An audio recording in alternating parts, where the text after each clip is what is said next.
So technical the YouTube চ্যানেলে সবাইকে স্বাগত। তো তোমরা যারা WBSD কাউন্সিলের আন্ডারে ইভেন্ট সেমিস্টার দিয়েছো এবং স্পেশালি যারা সেকেন্ড সেমিস্টার দিয়েছো, তো তোমাদেরই জন্য আজকের এই ভিডিওটা। তো তোমাদের সেকেন্ড, ফোর্থ এবং সিক্স সেমিস্টার রেজাল্ট অলরেডি বেরিয়ে গেছে এবং আজকে সেকেন্ড সেমিস্টারের রেজাল্ট বেরিয়ে গেছে। তো এখানে রেজাল্টে আমাকে একটা ভাই আমাকে একটা মেল করেছে, ঠিক আছে। তার নাম আমি জানি না এবং সে দেয়নি, ভালোই করেছে, ঠিক আছে। তো তার একটা ল্যাব সার্জারিতে তাকে সাপ্লি দেওয়া হয়েছে। তো এটা আমি একদমই প্রথম দেখছি, এত বছর হয়ে গিয়েছে, ঠিক আছে। আমি কোনোদিনও দেখিনি যে কারোর ল্যাব সাবজেক্টে কারোর সাপ্লি দেওয়া হয়েছে। তো সাপ্লি পেলে কি হবে এবং তোমার এখন কি করণীয় সে বিষয়ে আজকে আমি এই ভিডিওটা বলবো। এবং যারা এরকম ক্যান্ডিডেট আছো, অবশ্যই আমাকে একবার কমেন্ট করে জানাবে যে এরকম কার কার সাথে হয়েছে, আমি একটু জানতে চাই, ঠিক আছে। তো এটা হলো তার রেজাল্ট, সে আমাকে পাঠিয়েছে, এটা সেকেন্ড সেমিস্টার রেজাল্ট, ঠিক আছে। তো এখানে প্রথমে দেখো রেজাল্টে কি বলছে। তো রেজাল্টে দেখো বলছে ব্যাক পেপার, দুটো পেপারে ব্যাক এসছে, একটা হলো এফটিপিলি আর একটা হলো ইঞ্জিনিয়ারিং মেকানিক্স ল্যাব। তো এটা তোমাকে প্রথমে কনফার্ম করে দিই, তুমি এখানে সাপ্লি পেয়েছো, তোমাকে কোনো ফেল করানো হয়নি, ঠিক আছে। এবং তোমার জিপিএ যেটা 4-এর বেশি আছে, 5.5 আছে, তো তুমি নেক্সট সেমিস্টারে কন্টিনিউ করতে পারবে, তোমার কোনো প্রবলেম নেই, ঠিক আছে।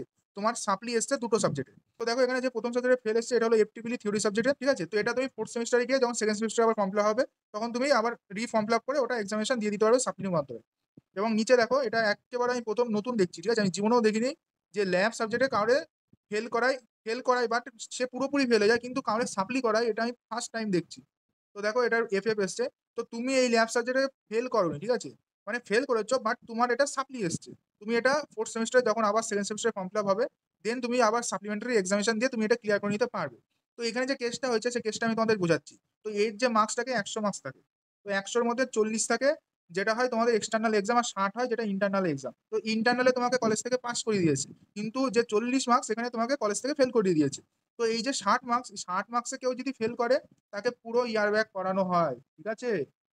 কিন্তু কেউ যদি 40 মার্কস, যেটা এক্সটার্নাল এক্সাম হয়, এখানে কাউরে ফেল করলে তার ইয়ার ব্যাক হয় না ল্যাব সাবজেক্টে, ভালো করে শুনে নাও। তার সাপ্লি হয়। তো তোমারও এই কেসটা হয়েছে, তোমাকে সাপ্লি দেওয়া হয়েছে। তো এটা বেসিক্যালি পুরোটাই কলেজের হাতে থাকে। আমি জানি না তোমাকে এরকম কেন করলো, আই থিঙ্ক তোমার সাথে কলেজের কোনো শত্রুতা আছে, তার জন্য এটা করেছে। নাই কোনোদিনও করে না, আমি জীবনেও দেখিনি এরকম কেস, ঠিক আছে। যদি কাউরে ফেল করানো হয়, পুরো ল্যাবে ফেল করিয়ে দেয়, পুরোই ফেল হয়ে যায়, আবার ইয়ার ব্যাক করিয়ে দেয়, কিন্তু তোমাকে এখানে সাপ্লি দেওয়া হয়েছে। তো তোমার কোনো চিন্তার ব্যাপার নেই, তুমি থার্ড সেমিস্টারে পড়াশোনা করতে পারবে, ঠিক আছে। এবং তোমার যখন ফোর্থ সেমিস্টার আসবে, দেন তুমি সেকেন্ড সেমিস্টারের ফর্ম ফিল আপ করে এই দুটো সাবজেক্ট তুমি ক্লিয়ার করে নিতে পারবে। এবং তোমাকে আমি একটা উপদেশ দেবো, কলেজের সাথে কোনো শত্রুতা করো না, আর যদি করে থাকো ক্ষমা চেয়ে নাও, যাতে ফোর্থ সেমিস্টারে তোমাকে পাস করিয়ে দেয়। তো ভিডিওটা ভালো লাগলে অবশ্যই লাইক করবে, ইনফরমেশন পেলে অবশ্যই সাবস্ক্রাইব করবে এবং এই ভিডিওটা সবার সাথে শেয়ার করে দেবে, এবং যেটা আমি বললাম অবশ্যই সবাই কমেন্ট করবে।